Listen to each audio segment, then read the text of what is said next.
Assalamualaikum warahmatullahi wabarakatuh. Waalaikumsalam warahmatullahi wabarakatuh. Bismillahirrahmanirrahim. Alhamdulillahi rabbil alamin. Wassalatu wassalamu ala ashrafil anbiya'i wal mursalin, imamil muttaqin, sayyidil ghurril muhajjalin, wa ala alihi wa sahbihi ajma'in, amma ba'du. Saudara-saudara kaum muslimin rahimakumullah, pada pertemuan terdahulu sudah kita bicarakan tentang memperbaiki akhlak, baik akhlak kepada Allah Subhanahu wa ta'ala, akhlak kepada sesama manusia, maupun akhlak kepada makhluk Allah lainnya di luar manusia. Kemudian secara umum Al-Imamul Ghazali rahimahullah membagi akhlak dalam dua bagian besar. Pertama, apa yang oleh beliau dinamakan al-akhlaqul mahmudah, yaitu akhlak yang terpuji. Seseorang yang kepada Allah ia bertauhid, dalam pergaulannya dengan sesama manusia ia mempunyai sifat-sifat yang terpuji, seperti rendah hati, sabar, jujur, ikhlas, dan lain sebagainya. Kemudian dalam sikapnya kepada makhluk Allah di luar manusia, ia dapat mengembangkan nilai-nilai ihsan sesuai dengan tuntunan imannya. Ini seluruhnya dinamakan al-akhlaqul mahmudah atau akhlak yang terpuji. Kemudian yang kedua oleh beliau dinamakan al-akhlaqul mazmumah, yaitu akhlak yang tercela. Seseorang yang di dalam sikapnya kepada Allah mempunyai sifat-sifat kufur, baik dalam bentuk kemusyrikan, kemunafikan, atau hal-hal yang bisa menyebabkan ia menjadi murtad. Lalu dalam pergaulannya dengan sesama manusia, ia mempunyai sikap yang tidak terpuji, sombong, ria, ujub, dusta, khianat, suka menggunjing dan memfitnah, dan lain sebagainya. Sedangkan sikapnya kepada makhluk Allah di luar manusia, ia senantiasa menimbulkan kerusuhan. Itu seluruhnya dinamakan dengan al-akhlaqul mazmumah atau akhlak yang tercela. Untuk memperoleh akhlak yang baik, yang dalam bahasa populernya dinamakan al-akhlaqul karimah, para ulama sufi memberikan tuntunan. Pertama, melalui jalan yang disebut takhalli. Yang kedua, tahalli. Dan hasilnya nanti akan membuahkan tajalli. Takhalli artinya mengosongkan diri dari segala macam sifat yang tercela. Sombongnya dibuang, riyaknya dihilangkan, suka fitnahnya musnah, dustanya hilang. Itu semuanya dinamakan takhalli, mengosongkan diri dari seluruh sifat-sifat yang tercela. Apabila ini sudah berhasil dilaksanakan oleh seseorang, ia naik kepada tingkat yang selanjutnya dinamakan tahalli. Tahalli artinya menghiasi diri dengan seluruh sifat-sifat yang terpuji. Bila sombongnya hilang, berganti dengan tawadhu. Bila dustanya hilang, berganti dengan jujur.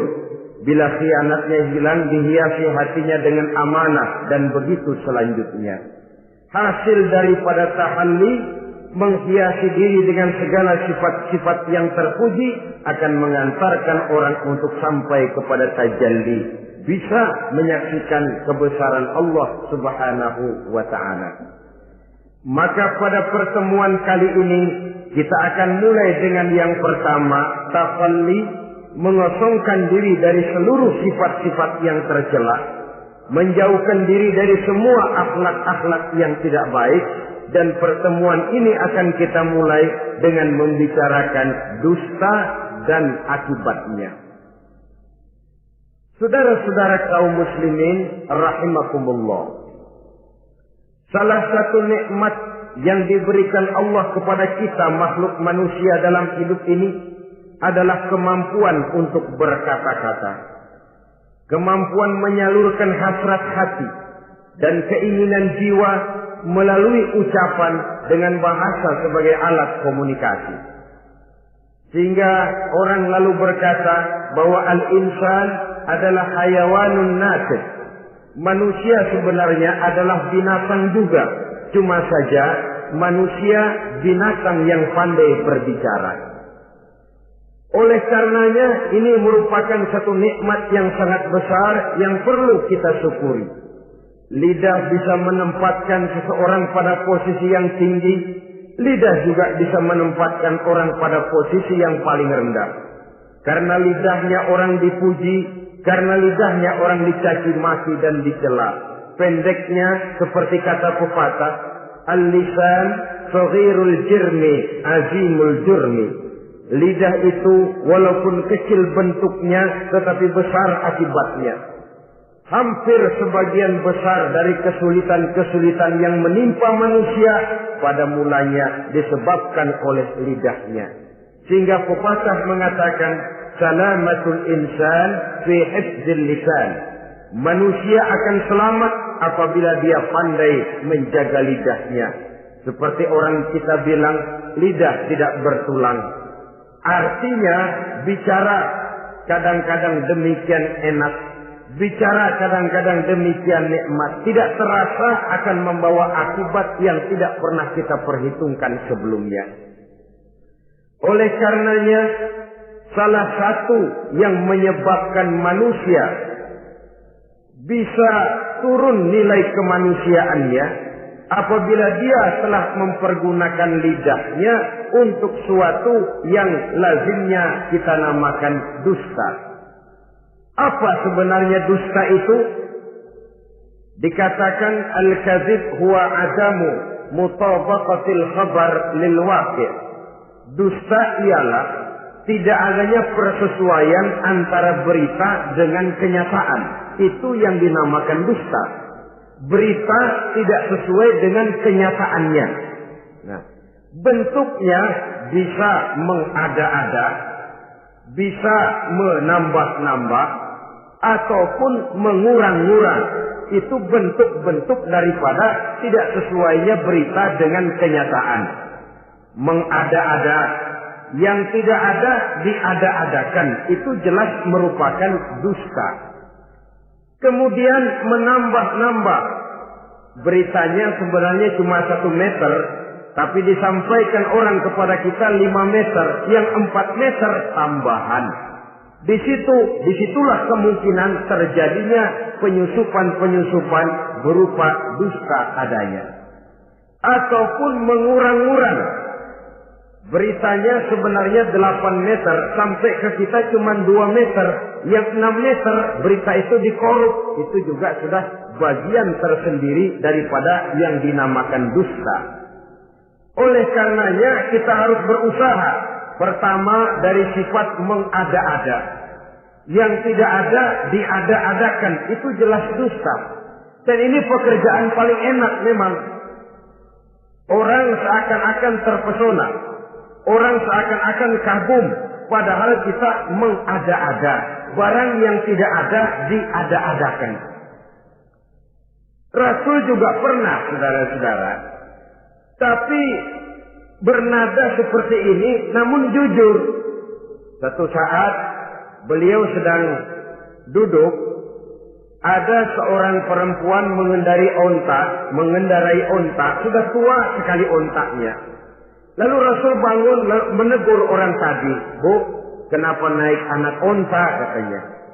Perempuan ini bilang, "Ya Rasul, yang saya kendarai ini bukan anak onta, tapi biang onta." Begitu. "Iya, tapi dia punya ibu kan? Onta ini punya. Nah, kalau dia punya ibu kan artinya dia anak juga." "Ya memang. Nah, kalau begitu kan artinya ibu memang naik anak onta." "Lah ya iya kalau itu sih." Kelihatannya mengada-ada, tapi memang benar begitulah adanya. Gurau untuk menghidupkan suasana, tapi tidak terlalu berlebih-lebihan. Yang kedua jenis daripada dusta itu menambah-nambah. Ini juga paling enak. Orang sering bilang, kalau kita ngirim duit, jangan harap kurang, jangan harap tambah. Tapi kalau kita ngirim berita, jangan harap kurang. Duit kita kirim kepada orang, jangan harap tambah. Kurang, jangan harap kurang. Atau jangan harap tambah, kurang bisa. Tapi kalau berita kita kirim kepada seseorang, jangan harap kurang itu berita, nambah bisa. Atau kemudian mengurang-urang, ini juga termasuk jenis daripada dusta. Baik mengada-ada atau menambah-nambah, kemudian mengurang-urangi, seluruhnya merupakan pekerjaan yang paling enak. Kita anggap sesuatu yang biasa, padahal akibatnya nanti akan menjadi luar biasa. Saudara-saudara kaum muslimin rahimakumullah. Apa bahaya dusta dalam kehidupan manusia? Pertama, bagi dirinya sendiri. Orang yang berdusta sebenarnya sudah membahayakan dirinya sendiri. Apa bahayanya? Pertama, ia akan dikucilkan dari pergaulan. Sekali dia berdusta, orang mungkin masih percaya. 2 kali dia berdusta, orang mungkin masih bisa mentolerir. 3 kali dia berdusta, orang ngecap. Ini memang udah wataknya nih.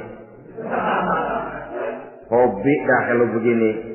Akhirnya dia dikucilkan dari pergaulan. Lain hari, walaupun dia serius bicara, orang nggak lagi nanggapin sebagaimana yang semestinya. Dikucilkan dari pergaulan. Akibat apa? Akibat dari dusta yang dilakukannya. Akan merugikan dirinya sendiri. Ada satu cerita, saudara. Seorang pengembala kambing sedang mengembalakan kambing di tanah lapang. Satu hari iseng dia sendirian. Ini orang kampung pengen tahu dibohongin. Teriak dia, tolong ada serigala, ada serigala. Mendengar teriakan ini karuan, satu kampung orang nyaris keluar semua. Yang bawa pentungan, yang bawa golok, yang bawa pisau. Mana serigalanya mana? Ini pengembala tadi nyengir. Kagak ada. Gua bohongin lo. Sudah, pulanglah orang kampung ini. Sekali, besoknya begitu lagi.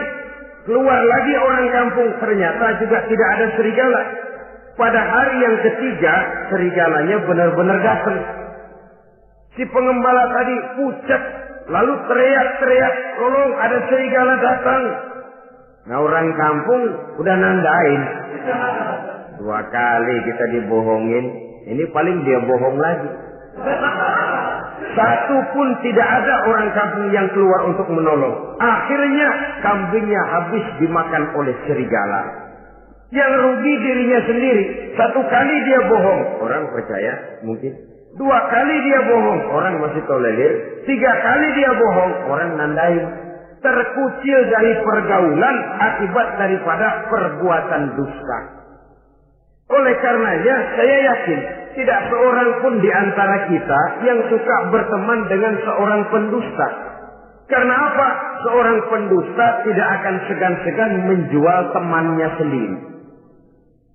Mengkambing hitamkan temannya sendiri. Artinya juga merusak pergaulan di dalam kehidupan ini. Penyakit yang bahaya yang kedua bagi diri orang yang berdusta itu sendiri, sifat dusta menyuburkan watak munafik. Nabi bersabda, ayatul munafiqi salatun. Tanda-tanda orang munafik itu ada 3. Tandanya, biasanya kalau tandanya ada, ya munafiknya insya Allah ada. Apa tanda orang munafik itu? Pertama, iza haddatsa kadzdzaba. Apabila berbicara selalu bohong. Belum pernah kalau bicara enggak bohong. Bohong itu sudah jadi lalapnya. Artinya enggak sumbrah ngomong kalau enggak dicampuri bohong. Seperti kurang enak makan kalau tidak pakai lalap. Ada saja bohong yang dibuat-buatnya. Ini ciri atau tanda daripada orang-orang munafik. Apabila berbicara selalu berdusta. Satu. Yang kedua, wa iza wa'ada akhlafa. Apabila berjanji dia selalu ingkar. Selalu ingkar tanpa uzur yang dibenarkan oleh syar'i, itu termasuk ciri daripada orang-orang munafik. Karena itu kita oleh agama diajarkan jangan memastikan sesuatu. Pernah Rasulullah ditegur oleh Allah Subhanahu wa taala ketika datang orang bertanya, "Ya Rasul, Ashabul Kahfi itu sebenarnya berapa orang jumlahnya?" Ada yang bilang 5 orang, 6 dengan anjingnya. Ada yang bilang 6 orang, 7 dengan anjingnya. Ada yang bilang 8 orang, 9 dengan anjingnya. Yang benar yang mana Rasul? Rasul menjawab, besok. Jawabannya besok. Kenapa Rasul berani mengatakan jawabannya besok? Sebab beliau ngandelin. Biasanya kalau ada pertanyaan dari umat, lalu turun wahyu sebagai jawaban atas pertanyaan tadi. Sudah. Besoknya dari pagi Rasul nunggu wahyu turun. Enggak turun. Besok nunggu lagi. Enggak turun juga. Bingung. Sekali turun malah negur beliau. Wala taqulanna li syai'in inni fa'ilu dzalika ghadan illa ayyasha Allah. Kalau belum apa-apa Muhammad jangan berani ngeduluin. Besok. Semuanya hanya bisa terjadi dengan izin Allah. Illa ayyasha Allah. Oleh sebab itu harus diawali dengan insya Allah. Insya Allah besok saya pasti datang.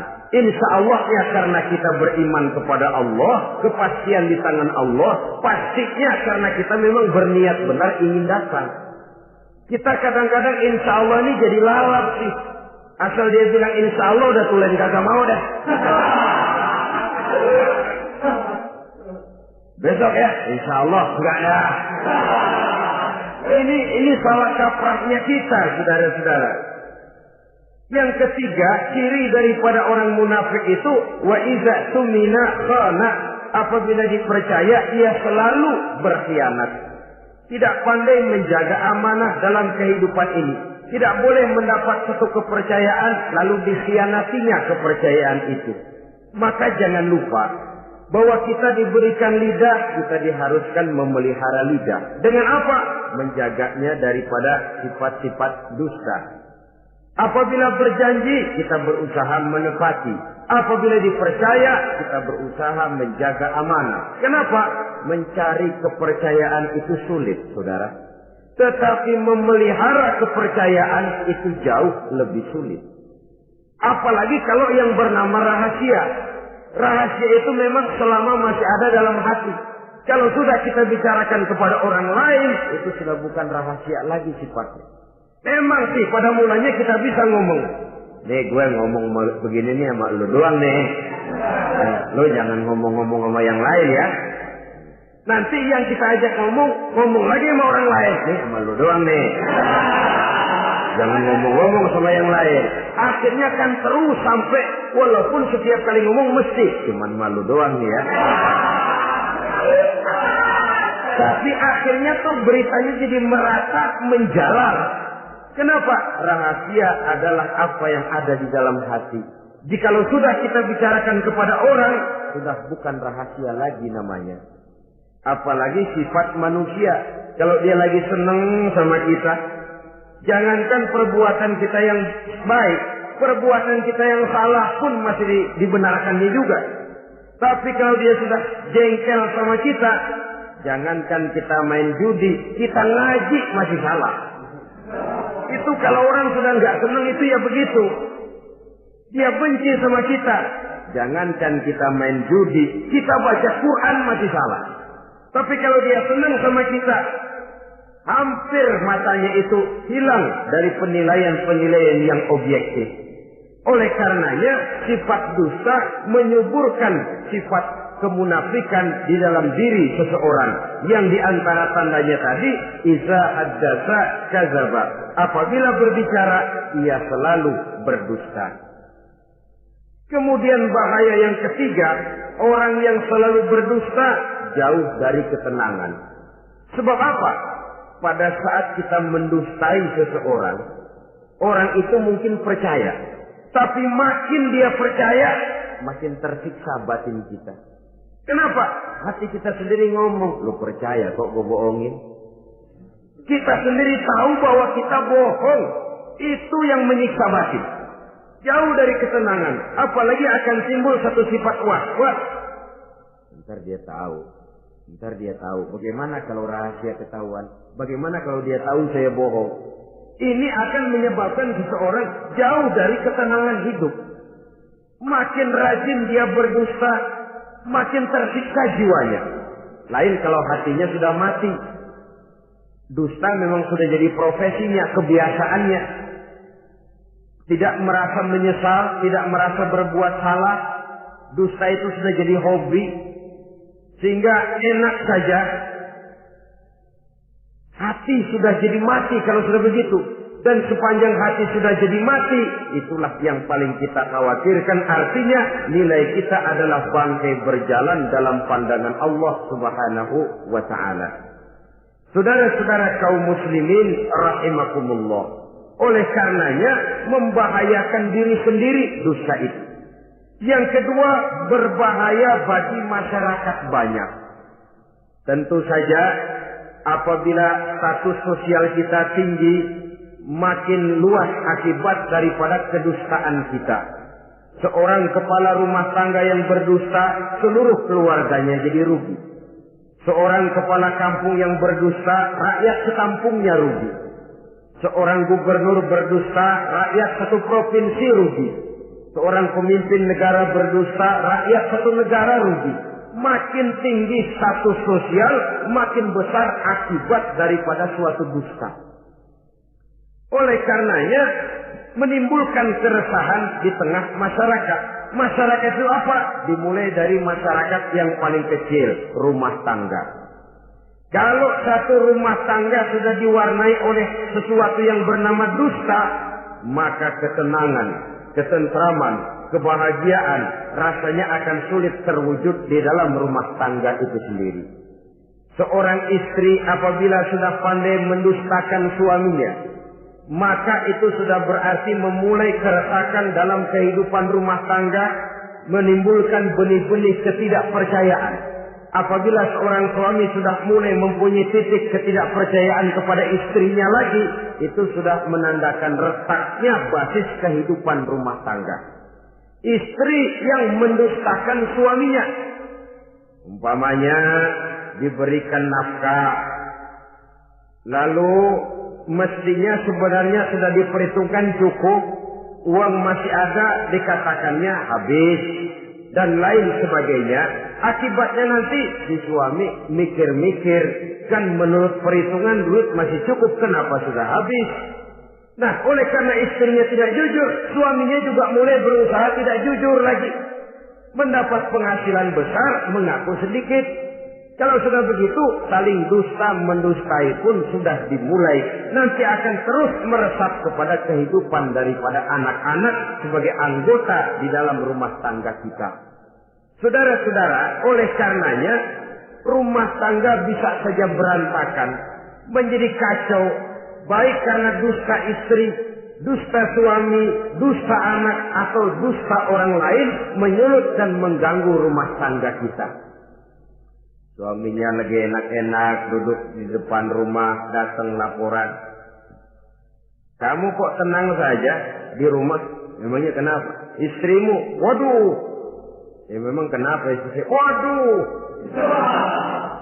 Itu tadi naik bajai berdua. Kamu orang laki.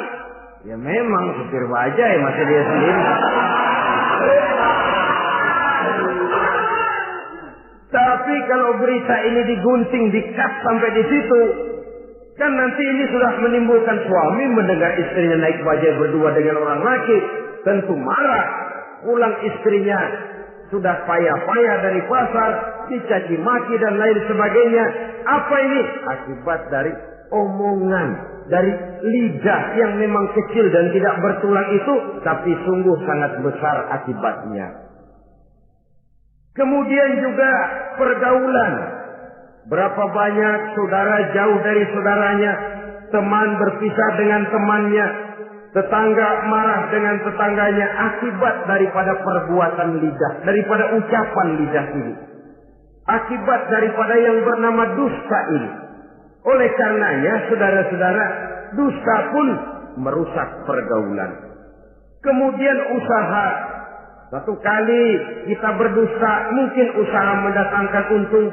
2 kali kita berdusta, masih bisa mendatangkan untung. 3 kali kita berdusta, orang akhirnya akan mengadakan perbandingan. Ini kadang-kadang dalam usaha, dalam dagang, dusta juga bisa jadi lalat. Orang nawar dagangan kita, berapa harganya bang? 500. 300 ya, tadi ada yang nawar 400, saya nggak jual. Padahal kagak ada yang nawar. Dia buat sedemikian rupa. Atau kadang-kadang tidak segan-segan memakai sumpah untuk membela kebohongannya. Ya, walaupun sebenarnya bukan sumpah, karena sumpah itu harus dengan lafzul jalalah, wallahi atau billahi, atau demi Allah. Kadang-kadang dengan kata-kata yang kasar. Modalnya cuma 500. Tapi ketika ditawar orang, yang bener aja nawar bu. Padahal ini saya beli modalnya aja 700 perak, biar mampus nih. Dia beli cuma 500, ngaku modalnya 700 pakai biar mampus lagi. Saudara hadirin yang saya hormati, sepintas mungkin orang percaya.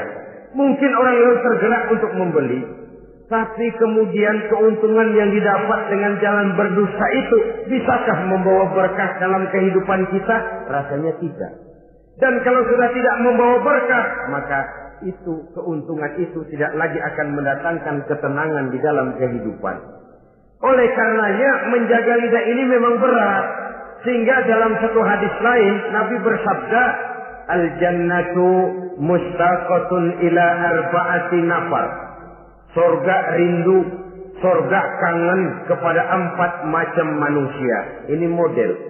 Biasanya manusia yang kepengen benar masuk surga, ini malah surganya yang rindu, kangen benar kepengen dimasuki oleh 4 macam manusia. Siapa mereka? Pertama, taliyil Quran. Orang yang gemar, hobi membaca Al-Quranul Karim. Orang yang gemar membaca Al-Quran dirindukan oleh surga. Apa membaca sekedar membaca? Ya, membaca Quran kan beribadah, dari sebab membaca itu mengerti atau tidak mengerti artinya. Tapi jangan lupa, membaca adalah alat agar kita mengerti. Mengerti adalah sarana agar kita bisa mengamalkan dengan baik. Itu maksudnya. Baca Al-Quran agar kamu mengerti isinya. Kalau sudah kamu mengerti isinya, kamu bisa mengamalkannya dengan baik. Jadi sungguh pun yang dimaksud di sini adalah orang yang gemar membaca Al-Quran, tapi prosesnya setelah membaca orang mengerti. Sebab orang hanya bisa mengerti kalau dia sudah membaca. Kemudian apabila mengerti, dia terdorong untuk mengamalkan. Taliyil Quran bukan hanya orang yang sekedar gemar membaca Al-Quran, tapi juga yang membawa gaya hidup yang Qurani. Saudara-saudara kaum muslimin rahimakumullah. Taliyil Quran, orang yang gemar membaca Al-Quran dirindukan oleh surga. Yang kedua, wa mut'imil ji'an, orang yang memberi makan orang yang kelaparan. Nabi memberikan anjuran sangat. Siapa yang ingin dekat dengan aku di hari akhirat nanti, bersahabatlah ia dengan yatim, dengan piatu, dengan janda-janda tua yang miskin, perlu uluran tangan, mereka yang hidup di bawah garis kemiskinan. Bila diberikan kelebihan rizki oleh Allah, bersahabatlah dengan orang yang tidak mampu. Mut'imil ji'an, orang yang memberi makan orang kelaparan dirindukan oleh surga. Saudara-saudara kaum muslimin rahimakumullah, demikian besar perhatian Islam terhadap kepekaan sosial, terhadap kesetiakawanan sosial ini, sampai dalam ayat Al-Quran dijelaskan oleh Allah Subhanahu wa ta'ala, ara'aita allazi yukadzibu bid-din fadzalika allazi yad'u al-yatim wa la yahuddu ala ta'amil miskin. Tahukah kamu, kata Allah, siapa orang-orang yang mendustakan agama, beragama tapi dianggap mendustakan agama? Kalau sudah dianggap mendustakan agama, artinya imannya dusta, dia sholatnya dusta, dia puasanya dusta. Siapa mereka itu? Fadzalika allazi yad'ul yatim. Mereka orang-orang yang meninggalkan, menyia-nyiakan anak-anak yatim, wala yahuddu ala ta'amil miskin, dan tidak memerintahkan untuk memberi makan kepada orang-orang miskin. Kepada yatim kejam, sadis, tidak punya kemanusiaan sama sekali. Maka mungkin kita yang rajin sholat, mungkin kita yang sudah 4-5 kali berhaji, bisa saja terhalang masuk surga. Karena di sebelah rumah kita ada anak yatim piatu, merintih kelaparan, menggigil kedinginan.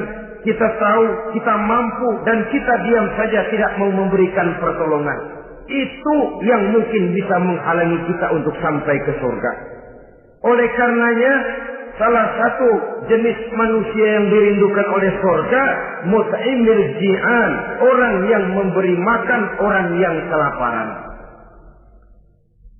Yang ketiga, orang yang dirindukan oleh surga, wasa'imina fi Ramadan, orang yang melaksanakan ibadah puasa di bulan suci Ramadan.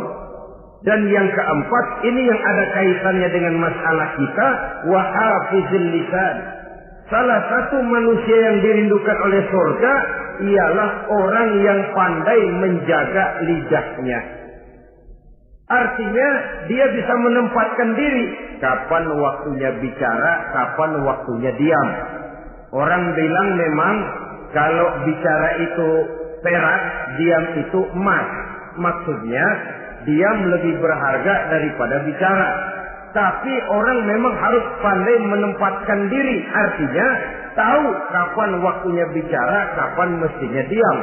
Kalau waktu diam dia bicara, namanya dia tidak tahu diri. Kalau harus bicara dia diam, dia namanya juga tidak mau menyampaikan sesuatu yang seharusnya dia sampaikan. Sama saja ada orang bilang sedikit bicara banyak bekerja. Sebenarnya harus seimbang. Banyak bicara harus banyak bekerja. Biasanya kalau sedikit bicara banyak bekerja itu dua kemungkinan. Kalau nggak main catur, maling.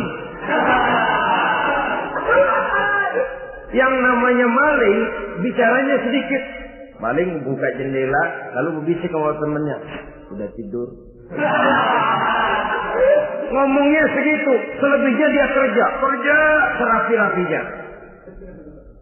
Sebaliknya, banyak bicara, sedikit kerja, bahkan nggak pernah kerja. Orang gila. Coba saja lihat orang gila, ngomong melulu. Kerjanya nggak ada. Jadi oleh karena itu memang harus seimbang. Pendeknya kita harus tahu kapan mesti bicara, kapan mesti diam. Kalau menghadapi kebatilan kita diam, kata Nabi, as-sakitu 'alal batil syaitanun asraf. Orang yang diam menghadapi kebatilan, setan gagu. Masya Allah, saudara-saudara. Ada munkarat, ada maksiat, ada kebatilan, ada kezaliman. Dia diam, tidak mau menyampaikan yang benar. Itu setan gagu. Sehingga dikatakan, qulil haqqa walau kana murran. Sampaikan, katakan yang benar walaupun pahit. Dan memang menyampaikan kebenaran bukan main pahitnya. Bukan main getirnya, banyak resikonya. Tapi ini sesuatu yang harus kita sampaikan. Sebab kata Nabi tadi, orang yang diam menghadapi satu kebatilan sama saja dengan setan gagu.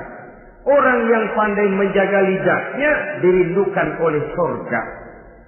Dan ini walaupun kelihatannya pekerjaan ringan, kecil, berat, saudara-saudara. Bahkan diceritakan Nabi Ibrahim itu pernah nangis di hadapan Allah Subhanahu wa Ta'ala. Ketika ditegur, ditanya, kenapa kamu menangis Ibrahim? Saya ini seumur hidup pernah 3 kali berdusta, ya Allah. Bagaimana saya tidak bingung mempertanggungjawabkan ini di hadapanmu? Nabi Ibrahim seumur hidup 3 kali bohong, bingung, nangis. Kita sehari 16 kali bohong, nyengir aja. Nggak ada bingungnya, emang hobi. Kalau nggak bohong, puyeng palanya. Tiap hari selalu mencari sasaran. Siapa lagi gue bohongin nih? Saudara-saudara kaum muslimin rahimakumullah. Kelihatannya pekerjaan ini kecil, ringan, tapi sungguh berat. Mengerem lidah, menjaga lidah daripada perbuatan ucapan-ucapan yang tidak mengandung manfaat, apatah lagi sampai bersifat dusta dan membahayakan orang lain. Oleh karenanya, dusta ini kalau dalam agama, berdusta dalam agama biasanya munafik. Mulutnya beragama, tapi hatinya kafir. Jelas itu munafik. Itu dusta juga. Dusta yang membawa kita kepada dosa kelas kasar. Ya kalau kita mendustai teman, memang dosa. Dosa yang nilainya tidak sebesar kalau kita mendustai agama. Tapi sungguh pun demikian, dosa kecil-kecil juga kalau ditumpuk banyak juga. Padahal kata Imam Ghazali, hati itu seperti kaca. Dosa itu debu yang nempel di kaca. Kalau debu-debu itu terus numpuk, kita males ngelapnya, males ngebersihinnya. Jadi satu berkarat di kaca, susah banget ngebersihinnya. Coba kaca kalau udah karatan, pakai silet kita gosok, setengah mati. Begitu juga perbuatan dosa. Kalau kita senang dusta, biarinlah dosa kecil. Bohong lagi, bohong lagi, bohong lagi. Numpuk berkarat di hati itu dosa. Nah hati itu kalau sudah dilingkungi oleh karat, nur, cahaya kebenaran itu sulit untuk masuk. Karena dia sering berdusta, orang lain dianggap sama juga sama dirinya. Ini yang celaka. Oleh karenanya timbul sifat menyamakan orang lain dengan keadaannya sendiri. Dikala itu hati yang sudah penuh dengan noda-noda dosa itu sudah berkarat sehingga sulit untuk dibersihkan lagi. Itu sebabnya Nabi berpesan, ittaqillaha haitsu ma kunta wa atbi'is sayyi'atal hasanata tamhuha wa khaliqin nasa bi khuluqin hasanin. Bertakwalah kamu kepada Allah dimanapun saja kamu berada. Bertakwa dimanapun saja kamu berada. Di pasar takwa kita, di kantor takwa kita, di masjid takwa kita, di rumah tangga bertakwa kepada Allah dimanapun saja kamu berada. Kita sih kadang-kadang takwa juga, cuman musinan. Takwa kita pakai tempat. Asal lagi duduk di masjid, dengerin pengajian, denger kiai pidato, manggu takwa bener. Aduh. Keluar dari masjid, teler aja lagi.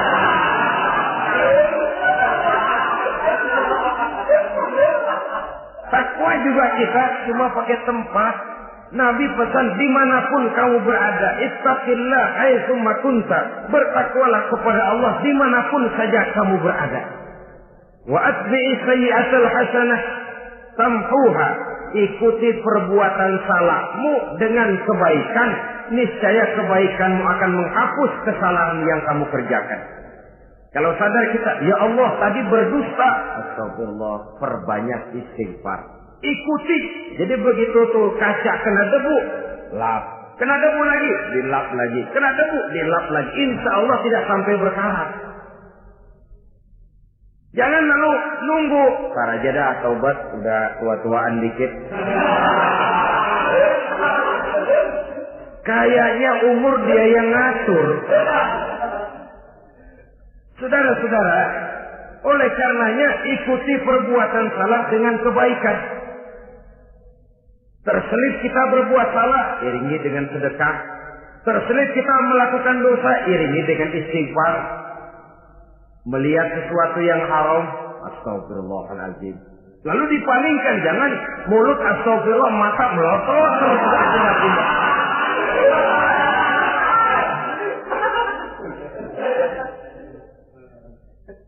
Wa khaliqin nasa bi khuluqin hasanin, dan bergaulah dengan manusia mempergunakan akhlak yang baik. Ini pesan daripada Rasulullah sallallahu alaihi wasallam. Jadi oleh karenanya dusta dengan seluruh akibatnya ini bisa menimbulkan bahaya bagi diri sendiri, bagi rumah tangga, dalam pergaulan, dalam usaha, dalam masyarakat, bahkan pada akhirnya bagi kehidupan satu bangsa dan satu negara. Lidah yang kecil tapi besar akibatnya bisa menyengsarakan manusia atau menempatkan manusia dalam satu posisi yang tinggi. Kalau kita adakan satu perbandingan, Nabi Ibrahim seumur hidup 3 kali saja berdusta, nangis di hadapan Allah. Kita yang hampir tidak ada hari, ya kalau orang sekarang bilang tiada hari tanpa olahraga. Rasanya kita kalau mau jujur bisa juga bilang tiada hari tanpa bohong. Pernahkah kita menangis menyesali dusta yang sudah kita lakukan? Berapa banyak orang yang sudah kita janjikan kita gantung dengan janji itu. Padahal dia punya hajat yang demikian sangat bergantung kepada kita. Tapi lidah ini enak saja. Gampang dah. Tar. Sok. Gampang dah itu mah. Beres dah beres. Enggak ada yang enggak beres. Semuanya kalau lidah kita beres, gampang, ntar, besok, enak, endah aja dah.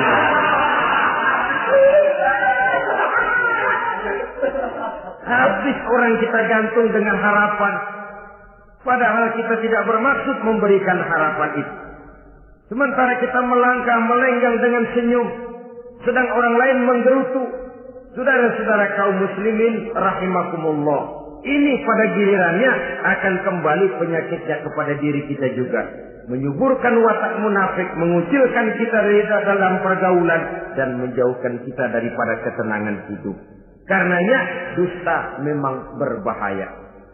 Dalam perjuangan, dusta akan menimbulkan watak pengkhianatan. Dusta juga bisa menyebabkan munculnya musuh-musuh dalam selimut, yang pura-pura berteriak membantu perjuangan tapi di belakang mencari titik kelemahan kita. Oleh karenanya, mencari teman yang bisa diajak tertawa itu gampang. Mencari teman yang mau diajak menangis itu sulit. Mencari teman yang mau diajak nyanyi banyak. Tapi mencari teman yang mau diajak berkeluh kesah itu yang langka. Oleh karenanya, di dalam kehidupan ini untuk menjaga lingkungan pergaulan, mari kita berusaha untuk menjaga lidah dengan sebaik-baiknya. Nah, apa semua bohong tidak boleh? Ada bohong yang ditolerir. Di antaranya kata Nabi, salasun laisa minal kadzab. Ada 3 macam bohong yang tidak dianggap bohong. Bohong tapi tidak dianggap bohong. Dusta tapi tidak berdosa. Kalau memang harus bohong, carilah bohong yang tidak dosa. Bahkan insya Allah ada pahalanya kalau kita ikhlas. Apa itu? Pertama, hadisul rajulu limar'atihi au hadisul mar'atu li zaujiha. Bohongnya seorang suami untuk menyenangkan hati istrinya. Enggak apa-apa. Untuk menyenangkan hati istrinya. Misalnya suami pulang dari kantor perutnya lapar. Begitu makan nyobain sayur asinnya luar negeri.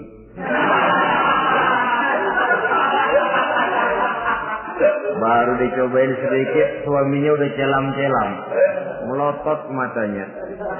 Istrinya negor, bang sayur keasinan ya? Enggak.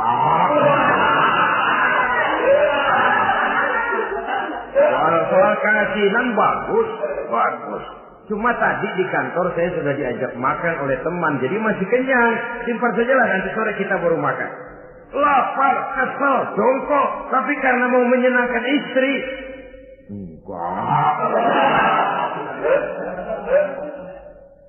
Atau sama saja dustanya seorang istri untuk menyenangkan hati suaminya.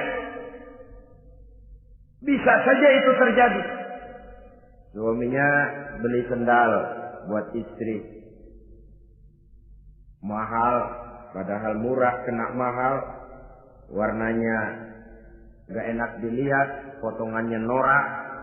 Suami istri tahu kalau itu sendal murah. Suaminya tanya, bagaimana bu sendal yang saya beli? Waduh, cakep bener bang, luar biasa. Tangga kita mana ada yang pakai sendal begitu. Memang kagak ada, jelek.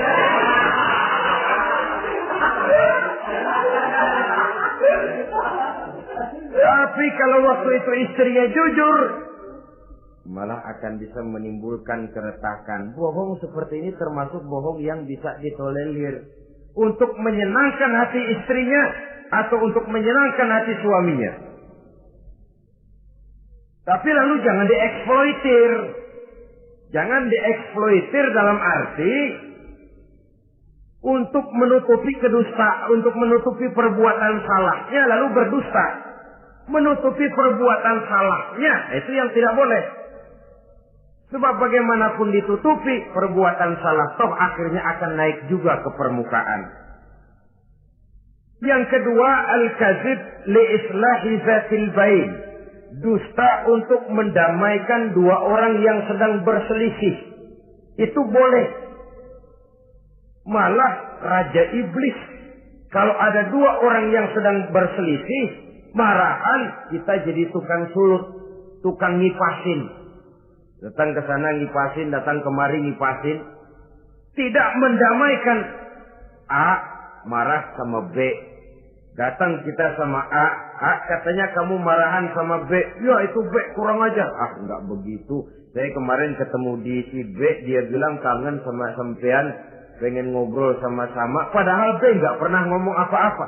Dia bohong, dia olah sedemikian rupa supaya orang yang berselisih jadi damai. Itu bohong yang berpahala malah.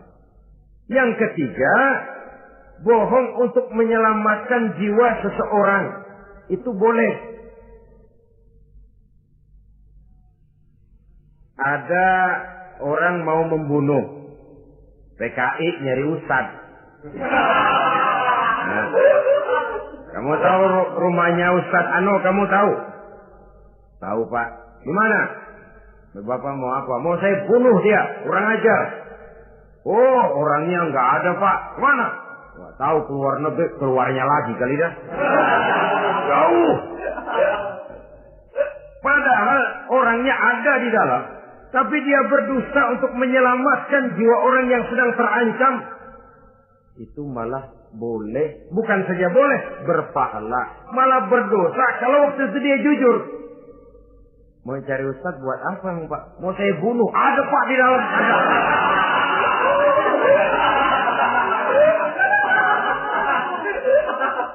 Sentimen, kalau perlu saya bantuin Pak. Ada.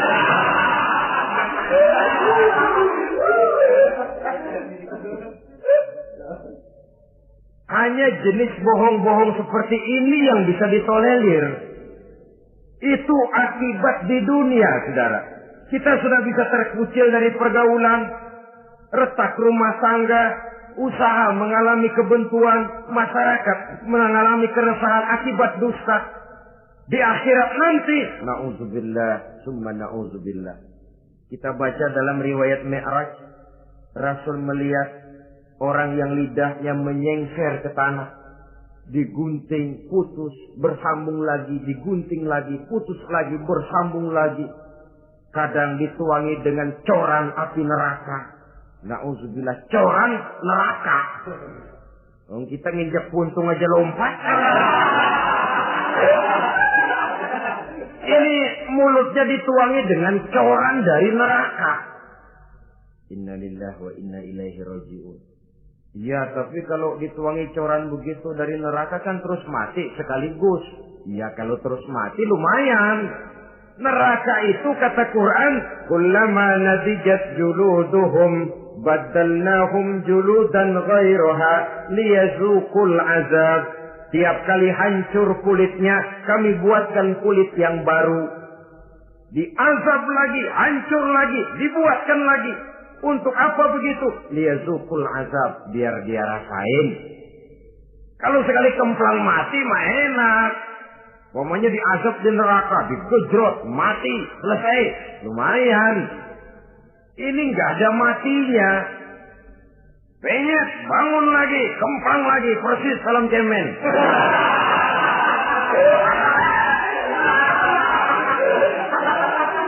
Cuma kalau film cemen mah film, dan itu jelas dusta, di neraka orang tidak kenal mati. Hancur jasadnya, dibuatkan lagi, diazab lagi, dan begitu selanjutnya. Jangan lalu berhitung. Kalau dosanya kebanyakan kan malaikat Malik gemes, ntar dilemparin ke neraka, kelebihan liwat. Jadi nggak mampir di neraka. Ya nggak mungkin, saudara-saudara. Tiap kali hancur kulitnya, diganti dengan kulit yang baru. Untuk apa itu? Liyazuqul azab. Biar dia rasakan benar azab itu. Allahu Akbar. Sudah di dunia dia mendapat akibat yang sedemikian rupa dan punya akibat buat yang lain. Di akhirat nanti dia akan menanggung azab. Apalagi kalau dustanya sampai membuka aib saudaranya sendiri. Dusta untuk menelanjangi orang lain. Logikanya saja, kalau ada teman kita atau aurat kita terbuka, kita harus menutup. Muslim dengan muslim seperti satu badan. Bila yang satu sakit, yang lain ikut merasa sakit. Bila yang satu tercela, yang lain ikut merasa tercela. Dikala itu, kita harus justru menutupi aib orang lain. Malahan Nabi mengatakan, siapa yang menutupi aib saudaranya di dunia ini, saudaranya muslim, Allah akan menutupi aibnya di akhirat nanti. Kita kadang-kadang bukan nutupin sih, malah ngorek-ngorek. Kadang-kadang nggak tahu aja belaga tahu. Ya, gue dengar anak. Banyakan dia nipasinnya. Saudara-saudara kaum muslimin rahimakumullah. Begitu lidah yang suka berdusta digunting dari gunting api neraka, terpotong dibulatkan lagi, terpotong dibuatkan lagi, tidak henti-hentinya sampai kepada hari akhirat nanti. Karena itu berlindung kita kepada Allah. Jangan sampai diberikan lidah yang gemar berdusta. Tapi lidah yang gemar mengatakan yang benar walaupun terasa pahit. Mengucapkan kebenaran itu besar resikonya. Panjang jalannya, banyak akibatnya. Mencegah kemunkaran besar resikonya. Tapi itu harus kita lakukan. Setidaknya mencegah kemunkaran. Rasulullah sallallahu alaihi wasallam dalam satu hadis menyatakan iyyakum wal kadziba fa innal kadziba yahdi ilal fujuri wal fujuru yahdi ilan nar.